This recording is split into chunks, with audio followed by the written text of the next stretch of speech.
ओम।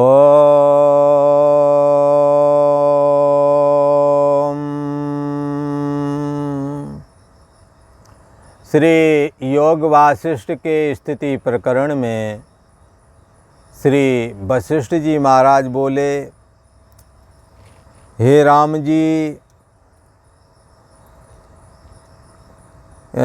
आत्म तत्व की उपलब्धि के लिए चाहिए कि हृदय से समस्त दुर्वासना त्याग करके, गंदी वासनाएं नहीं रहना चाहिए। गंदी वासनाएं कब बनती हैं? जब निषिद्ध कर्म करते हैं। तो निषिद्ध कर्म ना करें, गंदी वासनाएं नहीं होवेंगी। और क्या करना चाहिए? दुर्वासनाओं का त्याग करके चिन्मात्र वासना रखनी चाहिए। चिन्मात्र वासना रखनी चाहिए कि मतलब जिससे चैतन्य सत्ता आत्मा मैं हूँ, इस वृत्ति को धारण किया जा सके, ऐसे संस्कार अर्जित करना चाहिए। ऐसे संस्कार रूप वासना को हृदय में धारण करना चाहिए, जिसके द्वारा आत्म तत्व की उपलब्धि नहीं हो सकती है। छल छिद्र कपट आदि की वासना, ये अपने हृदय से निकाल देना चाहिए। और दया करुणा मुदिता उदासीनता आदि,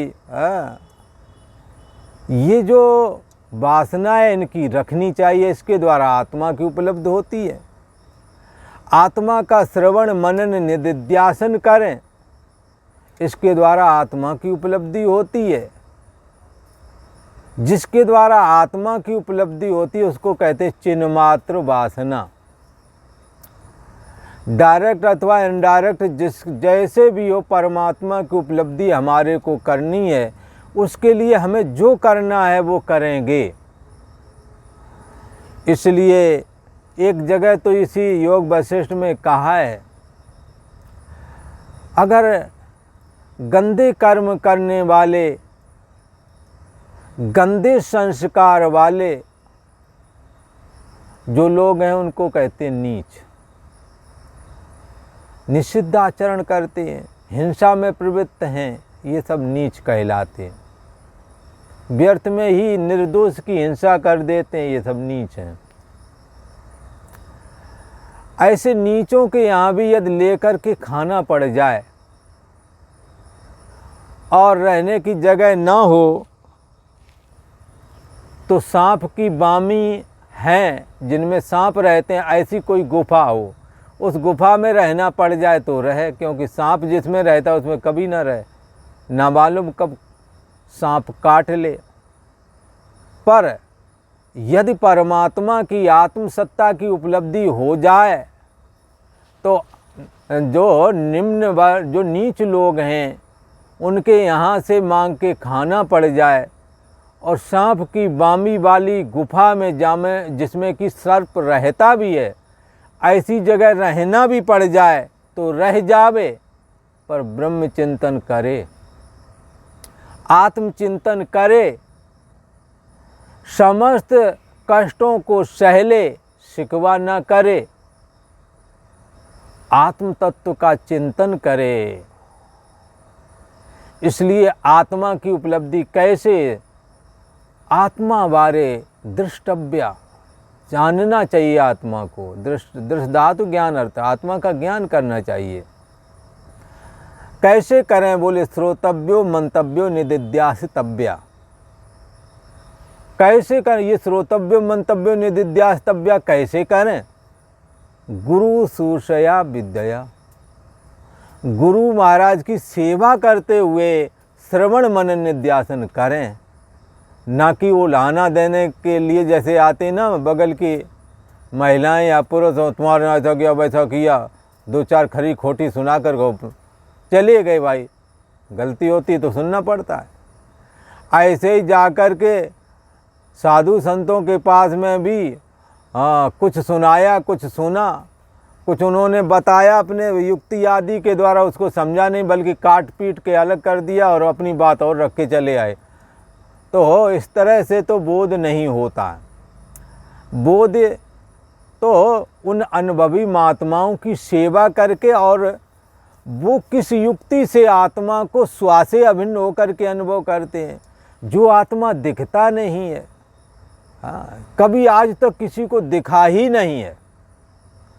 बोले क्यों नहीं दिखा? बोले दिखने वाला आत्मा होता नहीं है। बोले ये कैसी बात की गोलमोल कर रहे हो महाराज? अरे गोलमोल बात नहीं, सही बात है। आप इसको विचार करके देखो।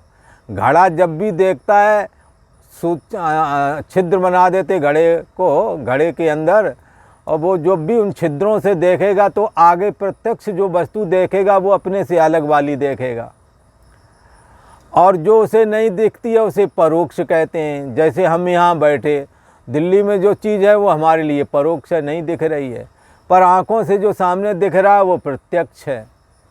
परंतु ये प्रत्यक्ष और परोक्ष अपने से अलग वाले के लिए ही उपयोग किए जाते हैं शब्द, परंतु अपने लिए क्या उपयोग करोगे? अपने के लिए उपयोग में आता है अपनी आत्मा के लिए अपरोक्ष। तो घड़े के लिए दूसरा घड़ा प्रत्यक्ष है, दूर दराज में कहीं रखा तो परोक्ष है, पर घड़े के लिए मिट्टी कैसी है? मिट्टी को प्रत्यक्ष कह नहीं सकते। इंद्रिय सन्निकर्ष जन्य ज्ञानम प्रत्यक्षम, इंद्रियों के द्वारा जो ज्ञान होता है वो प्रत्यक्ष कहलाता है। जो इंद्रिय से बाह्य है तो उसे परोक्ष, परंतु जो श्वासे अभिन्न होकर के होता है उसे अपरोक्ष कहते हैं। तो आत्मा कैसा नित्य अपरोक्ष है, उसके लिए यहाँ कहते हैं कि उसको जानना है तो क्या करें? गुरु सुशया, गुरु की, आचार्य की, तत्वज्ञानी महापुरुष की सेवा करे। हाँ, श्रद्धा रखे। श्रद्धावान लभते ज्ञानम तत्परा संहितेन्द्रिया। श्रद्धा विश्वास पूर्वक गुरु महाराज की सेवा करते हुए दुर्लभ तत्व ज्ञान को श्रवण मनन निदिध्यासन करे और श्वासे अभिन्न होकर के आत्मा में स्थिति प्राप्त करे। जो है तो असत की क्या परिभाषा? ना असतो विद्यते भावो। असत शरीर और इंद्री नेत्र आदि के द्वारा जो जगत दिखता है, ना असतो विद्यते भावो, ये असत है, इसकी सत्ता विद्यमान नहीं है। ये दिखता जरूर है पर रहता नहीं, ये है नहीं सच्चे अर्थों में, इसका अस्तित्व नहीं, वजूद नहीं। न असतो विद्यते भावो न अभावो विद्यते सता। और जो सत तुम्हें दिखता नहीं है रहता वही है। न अभावो, सत का कभी अभाव नहीं होता, भले ही वो ना दिखे, पर सत हमेशा सत ही रहता है। सत कहिए जो विनिशय नहीं, चित चैतन्य सकल घटमाई, जो हर समय रहे आनंदा, ताई को कहिए सच्चिदानंदा। वही तो सच्चिदानंद ब्रह्म है। तो ये चैतन्य सत्ता आत्मा सबको देखता है, इसको कोई नहीं देखता है। इसलिए एक जगह कहा है, मति न लखे जिसको बुद्धि नहीं जानती है। मति न लखे जे ही मत लखे, जिसको बुद्धि नहीं जानती, बुद्धि को भी जो जानता है सो प्रभु और नहीं, वो कोई दूसरा नहीं, वो तुम्हारा आत्मा ही है। काय रे बन खोजन जाए, इसको जंगल में खोजने कहाँ जा रहे हो? सर्व निवासी सदा ले पा, तेरे ही संग समाई, तेरे साथ में ही समाया हुआ है। बोले फिर वो दिखता क्यों नहीं? जो नहीं दिखता हम उसे नहीं मानते हैं। तुम नहीं मानो, तुम्हारे ना मानने से कोई सत्य जो है असत तो हो नहीं जाएगा। सत सत ही रहता है। चैतन्य सत्ता आत्मा शरीर की चेष्टा को जानता है, मन बुद्धि आदि की चेष्टा को जानता है, इनका होना ना होना जानता है, पर ये सब जानने वाला जानने में आ ही नहीं रहा। सबको तो जानता है, इसको कोई नहीं जानता। इसी को ऐसे कहते हैं, बुद्धि जिसको नहीं जानती, जो बुद्धि को जानता है सो मैं शुद्ध अपार। ऐसा शुद्ध चैतन्य सत्ता आत्मा अपार, जिसमें भूताकाश, ये संपूर्ण भूत प्राणी जिसमें रहते हैं, ऐसा ये जो भूताकाश है वो भी रहता है, जिसमें संपूर्ण भूत प्राणी रहते हैं। ऐसी चैतन्य सत्ता पंच महाभूत आदि जिसमें रहते हैं, ऐसी चैतन्य सत्ता आत्मा सोहम अस्मि, वो मैं ही हूँ। ऐसा करके धारण करना चाहिए। श्री वशिष्ठ जी महाराज कहते हैं, हे राम जी, चिन्मात्र तत्व से कल्पना करके देह इंद्रियां प्राण,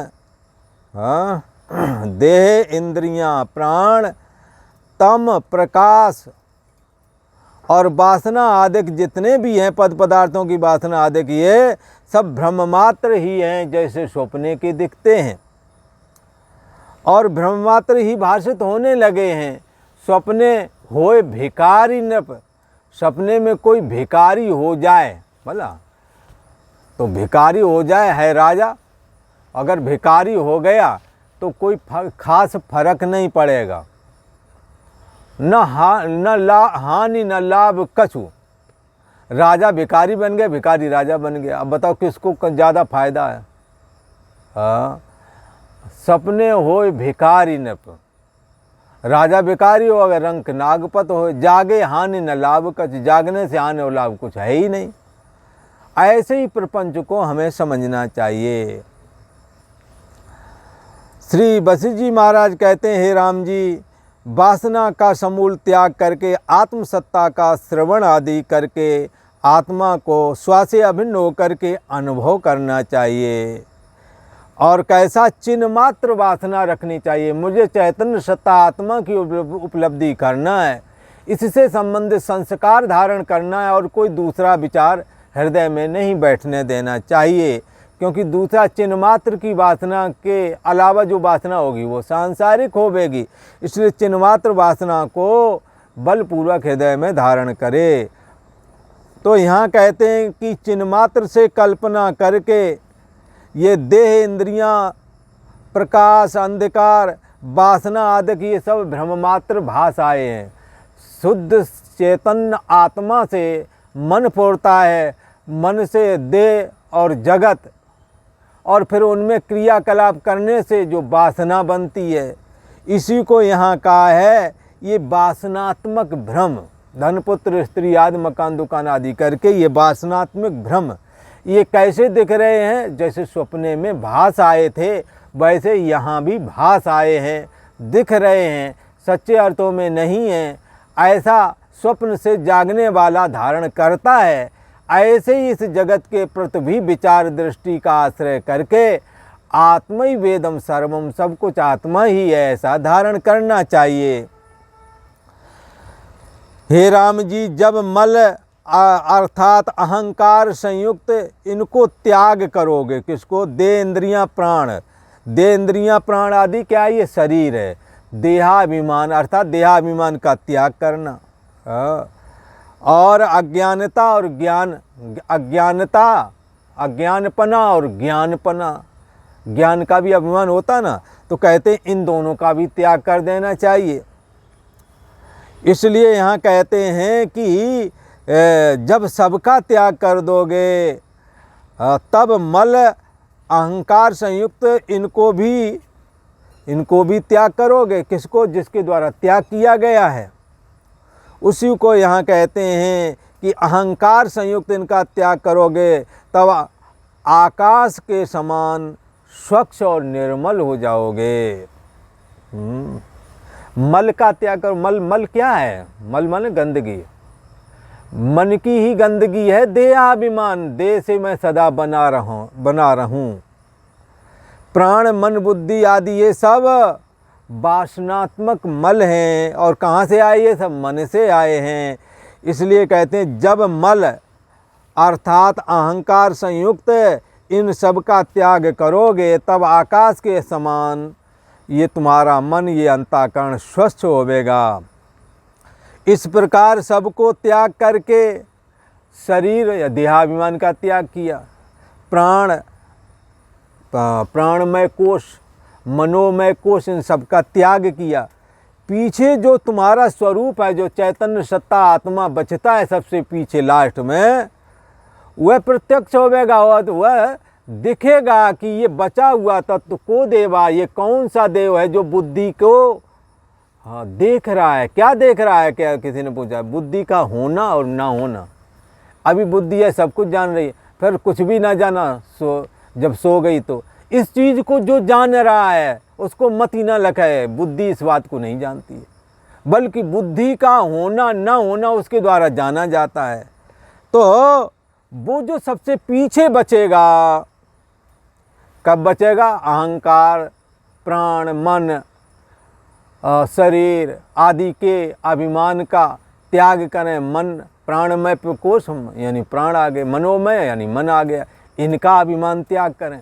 देखो, तुम केवल अभिमान त्याग सकते हो, बाकी चेष्टा तो ईश्वर ने दी है। ईश्वर ही जब ये आयु पूरी होगी तो हटा देगा ये चेष्टा। ये तो एक प्रक्रिया है, और प्रक्रिया माया का बनाया हुआ यंत्र है। यंत्र में ये प्राण, मन आदि सब माया की प्रक्रिया के तहत ही ईश्वर ने संकल्प से स्थित कर दिए हैं। जब ईश्वर का संकल्प प्रारब्ध इस शरीर का पूरा होगा तो ये अपने आप हट जाएगा।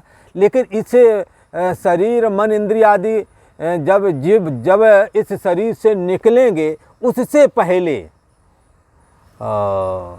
हमने आत्मा को समझना है।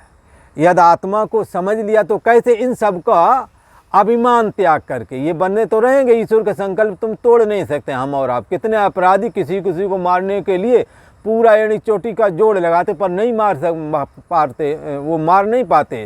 कारण इसलिए नहीं मार पाते क्योंकि ईश्वर का संकल्प प्रारब्ध अभी उसका है, इसलिए वो चाहे जो कुछ कर ले नहीं मार पाएंगे। जब प्रारब्ध पूरा हो जाता है ये जीव मर जाता है। मर जाना का मतलब देह से निकल जाना। परंतु ये शक्नोति हैव या सोडुम प्राक शरीर विमोक्षणात् काम क्रोधोद्भवम वेगम स युक्ता स सुखी न रहा। परंतु इस मनुष्य शरीर के छूटने से पहले जिसने काम का वेग, क्रोध का वेग, लोभ का वेग सह लिया, काम आया पर काम से गलत काम ने सताया पर गलत काम नहीं किया, लोभ ने सताया पर घूसखोरी नहीं की, क्रोध आया पर कटु वचन नहीं बोले। काम क्रोध नहीं आएगा ऐसा नहीं कहा। तुम ब्रह्मज्ञानी के हो गए हो तो नहीं आएगा, अथवा ब्रह्म ज्ञान को प्राप्त करना चाहते अब तुम्हें क्रोध नहीं आना चाहिए। वो भगवान क्या कह रहे हैं गीता में? ब्रह्म ज्ञान का ही तो ग्रंथ है ब्रह्म ज्ञान। गीता ब्रह्म ज्ञान का ग्रंथ है। ब्रह्म विद्यायाम योग शास्त्र, ये ब्रह्म विद्या है गीता। वो क्या कहती है कि काम आएगा, क्रोध आएगा, लोभ आएगा। किनको आएगा? जो मूढ़ अज्ञानी, इन्हें आएगा क्या? ये तो हैं ही काम के चेला पहले थे। किसे आएगा? जो अध्यात्म मार्ग में चल रहे हैं उन्हें भी, उनके अंदर भी काम आएगा, क्रोध आएगा, लोभ आएगा, मोह आएगा। पर शक्नोति भाई विया सोडुम, ये आएंगे, इनको जो सहले, महिमा तो उसी की है। शक्नोति भाई विया सोडुम प्राक शरीर विमोक्षणात्, शरीर छूटने तक जो इनको बर्दाश्त करते रहते हैं। स युक्ता स सुखी नरा, वो युक्त है, वो परमात्मा से जुड़ेगा ही जुड़ेगा। स सुखी नरा, वो सुखी है। क्योंकि काम सुख लेने के बाद में जो चोचलेबाजी होती है, जली कटी सुनने को मिलती है, फिर जो पूरा बखेड़ा होता है उससे तो तुम बची ही गए हो, तो सुखी ना हो गए। और लोभ सताया, बेईमानी नहीं करी तो बदनामी से, और अगर सही केस साबित हो गया तो सब वसूल लेती है सरकार, तो इससे तुम बच गए कि नहीं बच गए? क्रोध आ गया, क्रोध से अंड चंड बकने वाले थे, सामने पिता खड़ा था, बकने वाले थे, पर क्रोध आ गया, सह गए, कुछ बोले नहीं, बच गए ना पाप से। ऐसा काम यदि तुमने शरीर के छूटने तक कर लिया सयुक्ता, इसका मतलब वो परमात्मा से कहीं न कहीं जुड़ चुका है। सुखी नरा, उसका जो उसने वो सुख प्राप्त किया है। सुखी, वो सुखी है। कौन सुखी होता है? सुखी राम का दास, जो भगवान का भजन करता है वो सुखी होता है। पर काम क्रोध आदि सता रहे तो सुखी ना रह पाए। काम क्रोध सता रहे, इनको जो सह गया और गड़बड़ी नहीं होने दी, सुखी न रहा, वो सुखी है।